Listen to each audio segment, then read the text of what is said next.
अस्सलाम वालेकुम रहमतुल्लाह। जी, बागपत की घटना के बारे में आप हजरात ने सुना होगा कि एक इमाम साहब की अहलिया और उसकी दो बच्चों का कत्ल कर दिया गया, और वो भी दिन के 1 बजे कत्ल कर दिया गया।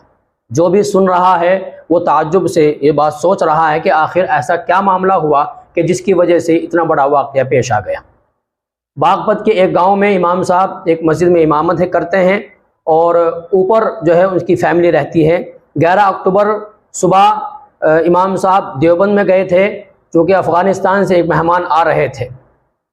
बताया जा रहा है कि इसी दौरान 2 नाबालिग बच्चे, उन्होंने तकरीबन 1 बजे जब वो सो रहे थे, उन्होंने ताबड़तोड़ उन पर हमला कर दिया और हथौड़े और छुरी से उनकी जान ले ली।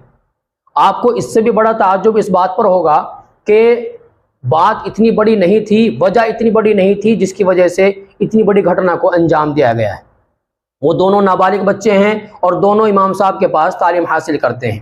तालीम के दरमियान शायद इमाम साहब ने थोड़ी बहुत उनकी पिटाई कर दी है, उस वजह से गुस्साई बच्चों ने आकर के इतनी बड़ी घटना को अंजाम दिया है।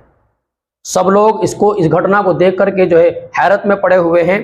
पुलिस ने इस मामले की जब तफ्तीश की और छानबीन की तो सिर्फ 6 घंटे में इस घटना का जो है सुराग लगा लिया गया और पता लगाया कि वो 2 नाबालिग बच्चे हैं जो इमाम साहब के पास तालीम हासिल करते हैं।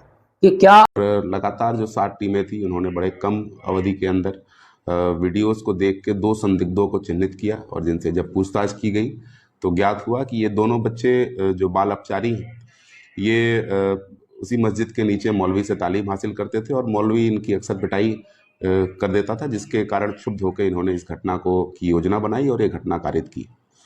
इन दोनों बाल अपचारियों के निशानदेही से घटना में प्रयुक्त हथौड़ा और छुरी बरामद हुआ है। जानकारी में ये आया कि कल यानी दिनांक 10 अक्टूबर को इनमें से एक बाल अपचारी के साथ मुफ्ती ने पिटाई की थी और जिसके कारण उसने अपने दूसरे साथी को साथ लेकर ये पूरी योजना बनाई। और आज जब मुफ्ती किसी काम से बाहर गए हुए थे और उनका परिवार अपने कमरे में सो रहा था दोपहर 1 बजे के आसपास, तब इन्होंने इस घटना को अंजाम दिया और अंजाम देने के बाद वहाँ से वो फरार हो गए।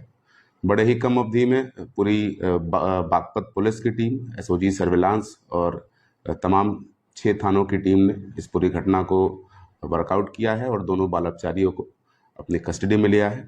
थाना दोघट पर वादी की तहरीर पर अभियोग पंजीकृत करके आवश्यक विधिक कार्रवाई की जा रही है।